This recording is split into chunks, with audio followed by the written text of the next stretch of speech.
Welcome to steno dictation. अगर आप हमारे चैनल पर नए हैं तो हमारे चैनल को सब्सक्राइब करें और बेल आइकन ज़रूर दबाएं। डिक्टेशन 5 सेकंड बाद शुरू होगा। स्टार्ट। पूरे देश को विचलित करने वाले नोएडा के निठारी कांड में इलाहाबाद उच्च न्यायालय ने जिस तरह दोनों अभियुक्तों मोनिंदर सिंह पंधेर और सुरेंद्र कोहली को बरी कर दिया, उससे लोगों का हतप्रभ होना स्वाभाविक है। उच्च न्यायालय के अनुसार इन दोनों को साक्ष्यों के अभाव में बरी करना पड़ रहा है। उसकी यह टिप्पणी एक तरह से अभियोजन पक्ष को कटघरे में खड़ा करने वाली है।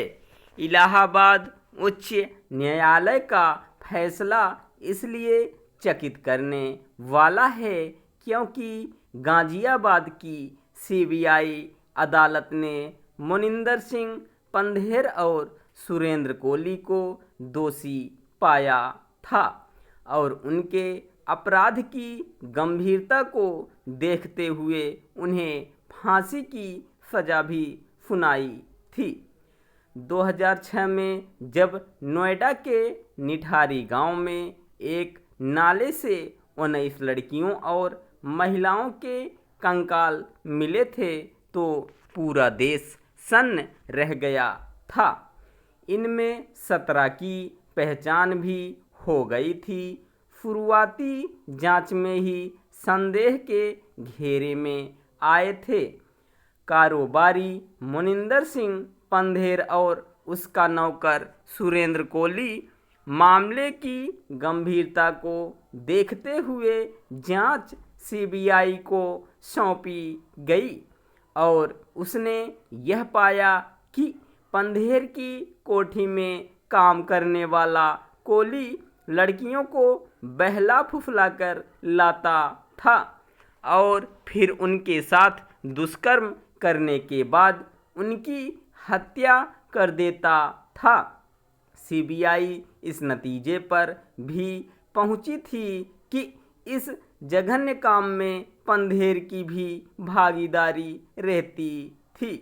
सीबीआई ने अपनी जांच में यह भी दावा किया था कि कई लड़कियों के कपड़े, जूते, चप्पल आदि कोठी से बरामद किए गए थे।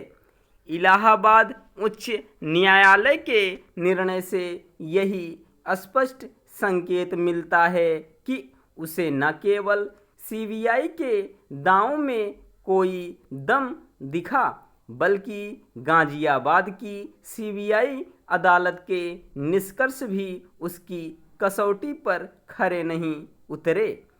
प्रश्न यह है कि यदि मोनिंदर सिंह पंधेर और सुरेंद्र कोहली निर्दोष हैं तो फिर 19 लड़कियों और महिलाओं को किसने मारा?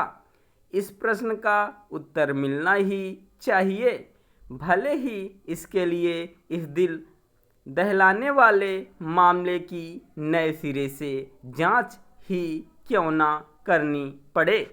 क्योंकि कुछ चुनिंदा मामलों में ऐसा हो चुका है, इसलिए यह आवश्यक है कि इस मामले की गंभीरता को देखते हुए यह सुनिश्चित किया जाए कि जो भी दोषी हों उनकी पहचान कर उन्हें दंड का भागीदार बनाया जाए। इससे ही जांच एजेंसियों और न्यायिक तंत्र पर आम लोगों की आस्था बनी रह सकेगी।